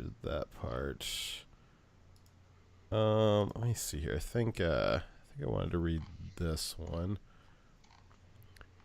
Okay, so this is a little bit more about the police chief.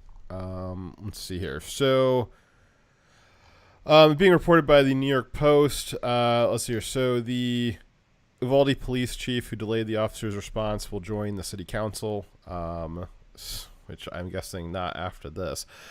School district police chief who held the officers back during Tuesday's chilling massacre is set to join the Uvalde City Council, according to reports.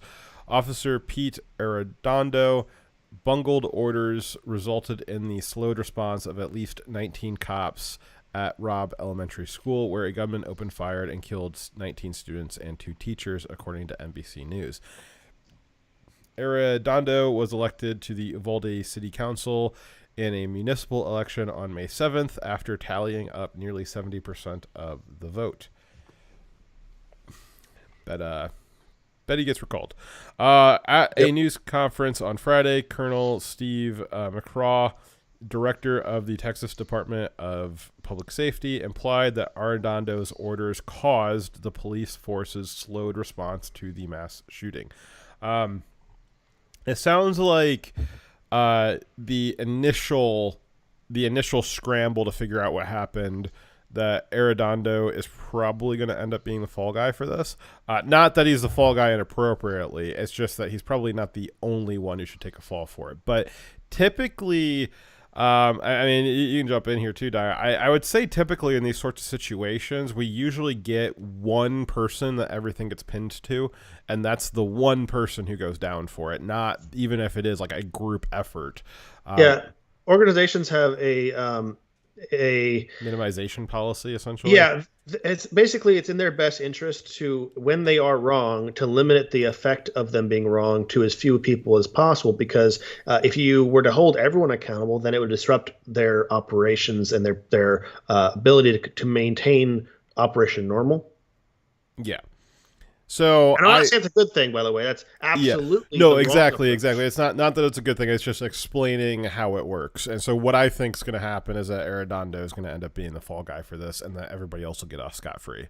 Yeah, imagine if you are a corrupt official in charge of a corrupt organization that gets caught having lied and fumbled their responsibilities with a huge negative consequence. Imagine you are that person, try to put yourself in their shoes, and now they're saying someone has to get punished, otherwise there will be blood. The community will not be okay. Okay, so I need to make sure that I don't lose my power or my people as much as possible. I got to pick someone who's the most either replaceable or most at fault that we can live without, and put it on them. Yeah. Let's see here. Arredondo is the chief. Well, was the chief of police. I'd imagine. Why is it jumping around like that? What the hell? Arredondo is the chief of police for the Uvalde Consolidated Independent School District and oversees 8 schools. Christ. He was not at the news conference. Yeah, I wonder why. McCraw did not mention the name of Arredondo and said the police chief mistakenly believed it had become a barricaded or hostage situation. The only evidence anything had changed was that the shooting had slowed, but I don't know that the rate of shooting, I don't know that implies that the event has changed. I mean, if you're hearing 10 shots per minute and then it goes down to 5 shots per minute, with a, decreasing, the screams started decreasing. Well, yeah, because he killed all of them. Yeah, they're a lot quieter now because there's fewer of them. With the benefit of hindsight, where I'm sitting now, of course, it was not the right decision. It was the wrong decision, period, McCraw said. There is no excuse for that. So we have Governor Abbott and then now the head of this Texas Department of Safety. They're starting to narrow it down as to, okay, this was the wrong decision, and the person that we know who made that decision is Arredondo. So I think that what you'll see in the next couple of weeks here is that all of the officers will get off scot-free. They may be rotated to other departments, other cities, but Arredondo will be the name that is remembered by history, and he will be the name that is most destroyed by the consequences of this, and all the rest of those officers will remain nameless. They'll get rotated to other cities where they can be cowards for somebody else's school district. Yes, and I want to point out that the police have the same responsibility of following lawful orders, and that guy is wrong for giving the wrong order, but every single one of those officers knew what you're supposed to do, had the training, had the availability of the information, and chose not to do the right thing, and are equally individually responsible for their own actions or lack of actions. So, quote, the incident commander at the time believed it was a barricaded subject. They had time and that there were no kids at risk. So, that's an interesting belief. Like Dyer said, let's hear it in a court of law. Let's hear it on stand testimony. Why did you believe that?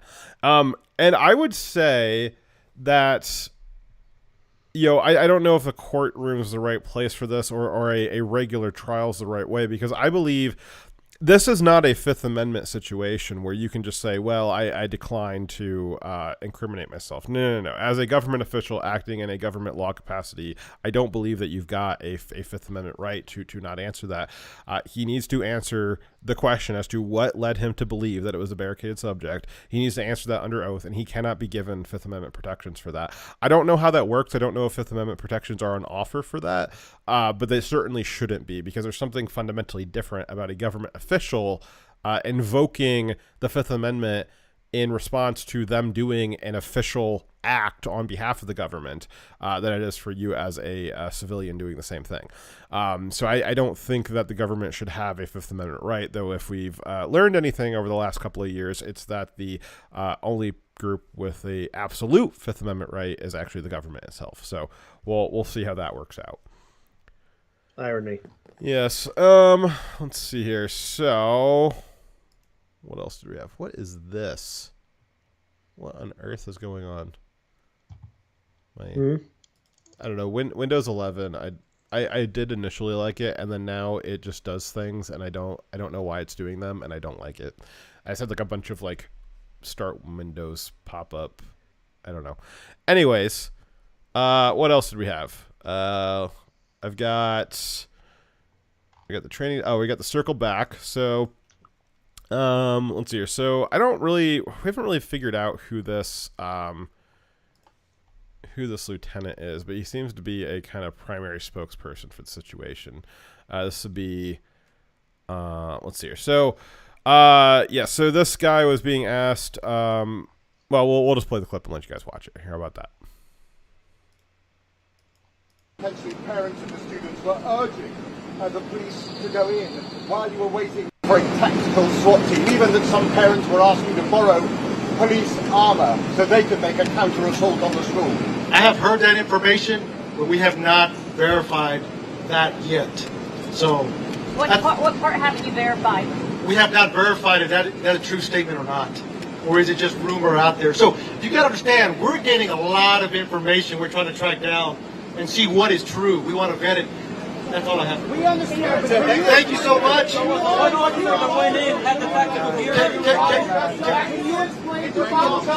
He knows he fucked up. So look, we appreciate the questions. What were the officers doing between 11:44 and 12:44? I got you. Yes, sir. You guys have said that he was barricaded. Can you explain to us how he was barricaded and why you guys... So if you guys can't hear it because of all the static, the reporter asked, you guys said that he was barricaded. Can you explain how he was barricaded? Because as Dyer and I have explained and supposed, is that he wasn't really barricaded. It was just the door was locked. That's not really, that doesn't really count as barricading. Yeah. So let's see how he answers that. So I have taken all your questions into consideration. We will be doing updates. We will be doing updates to answer those questions. What is your name? Shimon. I hear you. Because we've been given a lot of bad information, so why don't you clear all of this up now and explain to us how it is that your officers who were in there for an hour, yes, rescue.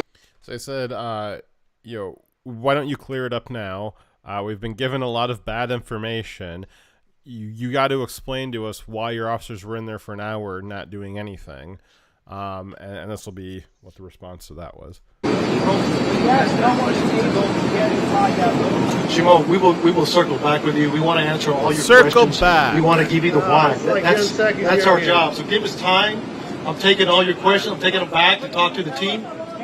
Circle back, gang. All right. Well, I guess we know who he voted for. Alrighty. So we also had so that was the this is one of the guys working on trying to do the cover up. Let's watch Lieutenant. Huh? He's the lieutenant, yeah. Yeah. This is one of the state officials working on the cover up. Let's watch an interview from somebody who's not working on the cover up.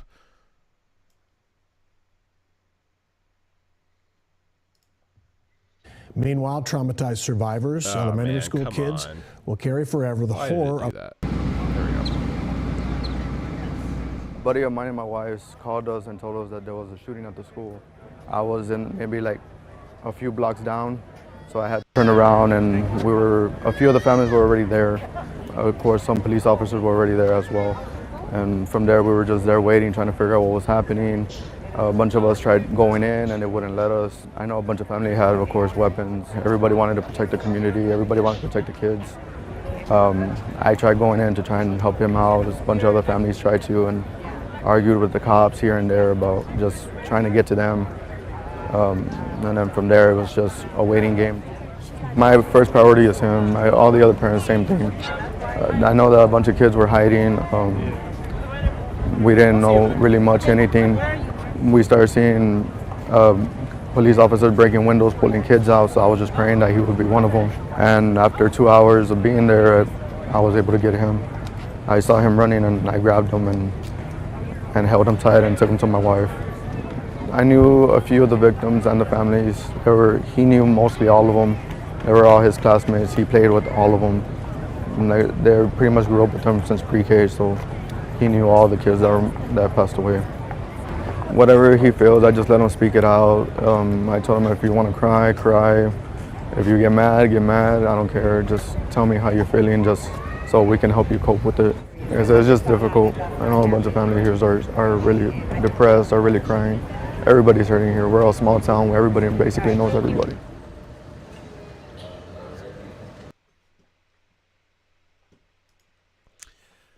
So, let's see here. We'll come back to the Beto interview, but we're all the Beto storming the stage thing. There's another story that's been hard to verify. It sounds true, but we weren't able to find a source on it, but I'm sure it's something that you guys heard. And even if it's not true, I can at least use it as a muse to lament on. One of the students that was shot and killed, it was said that when the police officers came in, they asked if anybody needed help to call out, and one of them did, and then the shooter shot them. The police, obviously, as we know, didn't go in to go save the kids. The kids weren't directed to exit the windows. Parents had to come and do that for them. They had to break out the windows. Why did they have to break out the windows? Because if their high school was probably built like my high school was, you couldn't crawl out of the windows because the schools were built like a prison, and they didn't want kids crawling out the windows for a joke or whatever, because that would be terrible. And if this price of not climbing out of the window as a joke is that some kids get killed during an active shooter situation, well, it was probably worth it. What your school is never going to tell your kids, and maybe there needs to be some radical change in how we handle active shooter situations, is run for it. I get told that. I actually, coincidentally, I just took my works active shooter training this week. And we're running off of the run, hide, fight model. As of right now, which is it's as good a thing as any. Although I found it interesting that my workplace, which is a quote unquote gun-free zone, that's what they think, is find an improvised weapon. If you get down to the fight stage, I was directed by corporate, find an improvised weapon. Why do I have to find an improvised weapon?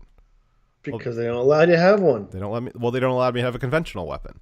So I found that interesting. But what is our model in schools? Well, our model in schools right now is not run, hide, fight. Our model is lock down, keep the children contained in the classrooms so that they're easier targets for the school shooters. We should immediately be at the event of an active shooter is. I think, and maybe there's some room for tailoring this plan a little bit, but have the windows be unlockable so the students can jump out of them themselves, if it's a first story room, and get out. There are technologies. Most high schools are not going to be super tall buildings. Most school systems are not going to have super tall buildings. This school was a single story. Yeah. There are mechanisms that like rope ladders and things like that can be used for 2, 3, 4-story buildings that could be placed in the windows. But if the windows are locked and you can't even let the kids out because this is school's supposed to be a prison daycare so that your parents can go off to build up the GDP, and then the leftists can indoctrinate your children, and we don't want them getting out during that indoctrination phase. So it's very important that they vote for Democrats when they grow up. I was, I'm trying to build some ideas for parents out there. I'm not, but Dyer is, conversations that maybe you can have with your kids.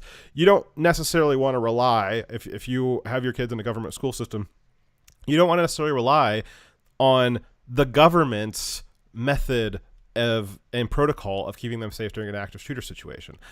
Personally, when I was in high school, I was in a scenario where we had a bomb threat. I was in one of our auxiliary buildings in my calculus class, and so we were not connected to the main building, but we were in the same campus area. As soon as we got the alert that there was a bomb threat at the main building, they told us, we're going to close the door and you're going to stay in the classroom. And I was like, no. And I got up, I left, I got out to my car, and I drove to my dad's work. I'm not going to... Now, I was 18 at the time. Stay in the building where there might be a bomb. Yeah, exactly. Maybe that conversation with a fourth or a second or a first grader is a little bit different. But I think that probably one of the discussions, the left's always talking about, the talk that black parents have to have with their kids, because white families just tell their kids to act like hooligans at a traffic stop and to like do meth and stuff. Pull guns on police officers, right? Exactly. So, I think that probably the talk needs to be, again, whatever is developmentally appropriate for your child at their age is explained to them, in those scenarios. You don't necessarily, if you can make that judgment, and again, as the parent, you have to make the judgment as to whether or not your kid can understand what it is that you're explaining to them. You got to take care of yourself, because the government's not going to. The teachers are not going to take care of you. The teachers can't take care of you even if they wanted to, because they're not allowed to have guns, or they have to find an improvised weapon. The police are obviously not going to take care of you. So you have to take care of yourself. That's what I did. And that's what you have to explain to your kids to do. And I think that goes along with conservative values of being self-sufficient anyways, being self-reliant.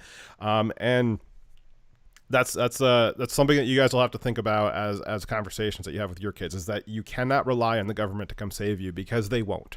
They'll let you bleed out. They will, to keep themselves safe, allow you to die. Because their lives are more important than yours, and especially more important than your kids. Your kid's life is only important to you and to your kid, and you have to explain to them, if they're in these situations, to the best of their ability, they're on their own. I think the only way the police officers would have gone in this situation with these particular cowards was if the fourth grade class, that was the one that got decimated here, was populated only by the children of police officers from the community. Possibly. Well, and like we said, there was that story that we're still working on trying to confirm, is maybe some of those classrooms did have police officer kids in them, but not the fourth graders. Yep. Apparently. So what's next? That might be all of the. Oh, we have the only thing left is Beto crashing the news conference. Yep. Of the. Do that now. I think that kind of blew up in his face. Let's watch it real quick, and then. So this was, I think, the day after there was a news conference, and is a news conference just about getting out information about what happened? Yeah, and yes, it ended up being false, but the point was just to communicate what had happened. It was purely informative. I believe this was taking place in the community, like in that city somewhere. There was parents of the victims there, and a lot of families there. This was purely informative. And I'll just watch what happens. And this is Fox News carrying this live, and then all of a sudden something happens. Someone did something. Some people did something. Excuse me. Excuse me. Sit down. You're out of line and an embarrassment. Hey, sit down and don't play this stuff. Shooting is right now, and you are doing nothing. No, he needs to get his ass out of here. This isn't the place to talk this over. This is totally predictable when you... Sir, you're out of line.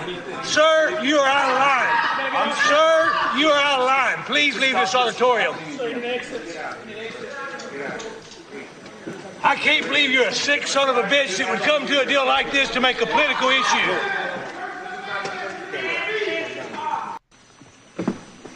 All right, so that was failed presidential candidate Beto O'Rourke, noted dirt eater, literally.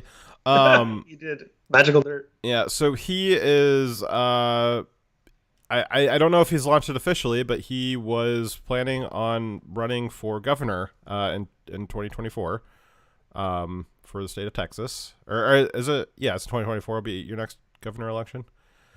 Yeah, I believe so. Okay, and so yes, yeah, he was planning on a governor's run. And so he thought it'd be a boon to his political profile to come to this informative meeting and start making it about gun control. Which again, as was discovered in subsequent days, is a lot of this information coming out is that gun control made this situation worse and will continue to make it possible. Worse. Yes, exactly. This again, it is police preventing parents from being able to do what they want.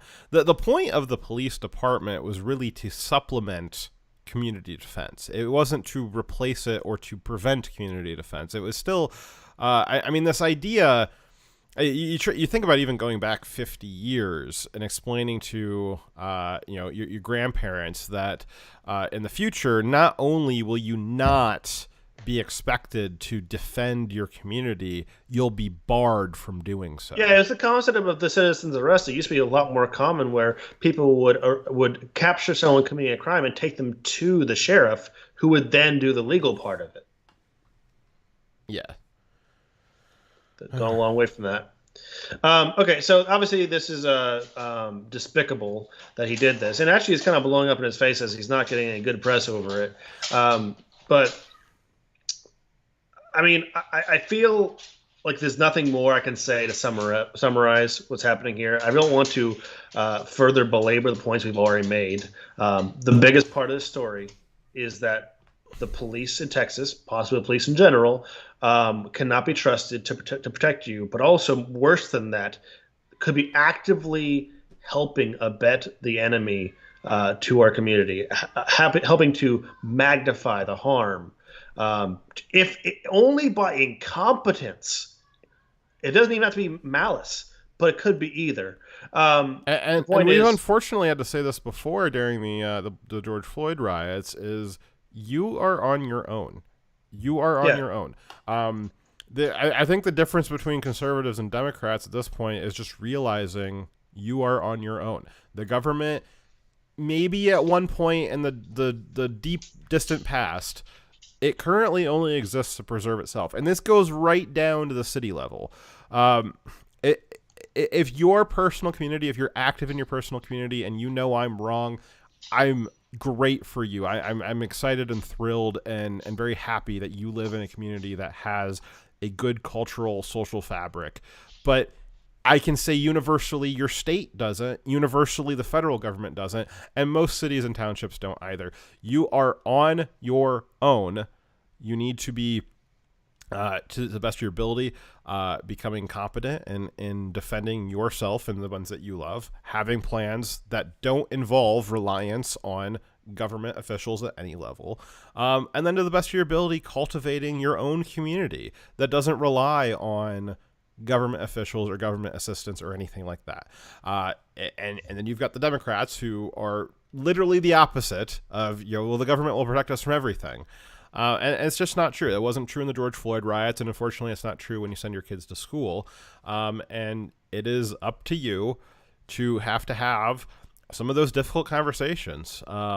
And think about, I guess now you have to add into your repertoire of, thinking through scenarios is, what would you do if there's a school shooting at your child's school and you get there and the police are tasering other parents and not saving your kid? What would you do in that scenario? The story really hits close to home as being both literally close to home as well as being, I am a parent. This could be my kid's school.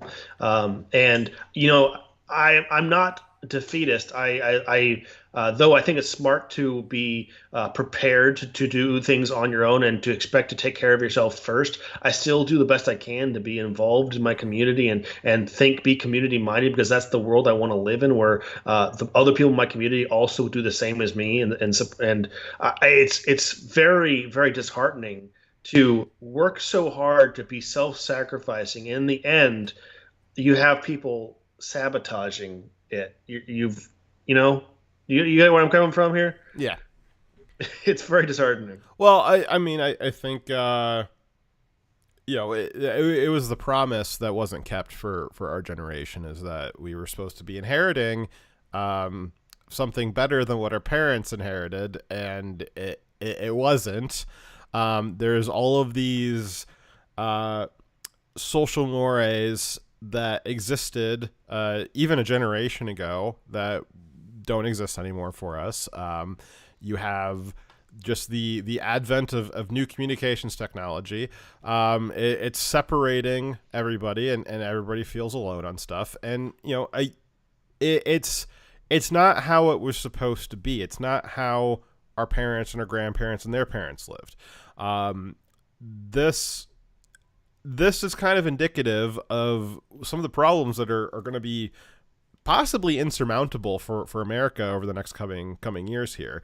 And a lot of reasons why we're seeing so much fraying of the cultural fabric is because there is nothing holding it together. All the way up at the federal level, when we're looking at abortion laws or elections, there's nothing holding together the fabric, all the way down to a small town of 6,000 with a school shooter and 19 police officers just sitting outside a door listening to 19 fourth graders get slaughtered. There's nothing holding together the cultural fabric anymore. And I think everybody's frustrated with it. That's not to say that we can't be doing anything about it, that you can't be trying to recuperate some of that in your own community. But it is something that was supposed to be a given, and it's okay to be frustrated and upset that it was lost before we had the ability to inherit it. But Fox, I have sacrificed so much of my best years trying to work towards this ideal, and then in the it's all for nothing. Like, see, not even just like I am willing to sacrifice my life for my country and for my community. I've volunteered for so many hours away from my family, to taking care of other people, working at food kitchens, helping build homes for the homeless, doing shit I didn't have to do because I believe in this idea of caring about a wider community, because the community is supposed to help take care of you, right? Well, I mean, the only thing that you can control is what you do, right? So, I mean, the black-pilled cynical approach would be, well, if there's no community, then I'm not even going to try to make a community. You, surprisingly, are possibly an optimist. How about that? What? Where, no. Even though you know that the cultural fabric's not nearly as strong as it should be, you're still making the effort. And really, the only thing that you can control is yourself. And if more people, and conservatives really got to start putting their time where their mouth is, if we want the cultural fabric to be rejuvenated, the only thing that's stopping it from doing that is us not doing that. If more people had that outlook of, even though, like you, Dyer, even though, well, the cultural fabric's not where it was supposed to be at, it's not as strong as I was promised it would be, I'm still going to make the effort to contribute to it. I think that's where, maybe you're just, at the end of, maybe you're the last one to be cynical. Maybe we're all the fool, and this is never going to turn around. But if it has any chance of turning around, it's got to be people like you, where you are contributing to it, even though this isn't contributing back what it was supposed to contribute. David, that makes sense. Yeah, it's just really heavy. Yeah. Anyways, I'm sorry to ruin your guys' day, and your week, and probably your year. So, do we have anything cute or funny we can end on? Because, I would really hate for our audience to all, hang themselves tonight. Should I find the fox that was farming? Yes. I don't know if you guys know this, but foxes are prolific farmers. They are. They will plant their own crops and grow them and then harvest them and carry them off very cutesy in their mouth. We'll just look at pictures of cute wolves and foxes. So there's a wolf yes. howling. And everyone can now vote to see which one. What the heck? This one stole a cell phone. Okay. My dog does that my wolf does that all the time. You need to record it when she does that. Then you need to like start the camera and then let her take it and just go do stuff with it. That'd make a great video. She does. I could do it if I pretend like I've abandoned it. She will then, as soon as I'm left the room, take it. She also stole my wallet twice yesterday. Oh my goodness! This is a picture of Dyer with his wolf. Like I stepped out of the room for a second, and when I come back in, she'd already stolen it. Like, geez, you're just waiting for me to get up. Yes. Oh my gosh! Wow, look at that. As a wolf and then coyotes for a size difference. They realize that they screwed up. Run! He does not want to play. The forbidden coyote. Did you ever tell the audience about your coyote meeting? I think I have. Yeah. When I was at my first operational base, I was brand new in the barracks, and I was on the bottom floor. And when I had the door open because the AC was out, it's very hot. The fox just walked up to my open door. Coyote. No, sorry. Coyote, yeah, that's how Dyer and I met. As just walked into the bed. So I just was on my bed trying to cool off with the door open, and we kind of locked eyes, had a moment while he was looking in at my room, and I was looking out at the open world, and I was frozen. And then the moment I started to get up to go, say hi, he ran off. Dyer still thinks about him to this day. I think he thinks about me too. We had a moment. We stared deeply into each other's eyes for a while. Yes. Aw. The fox. So, any Memorial Day plans? Just gonna try to avoid people. That's fair. Because if I run into someone, they might say something positive towards me. I could live with that. Break their doorknob, and they'll immediately recant.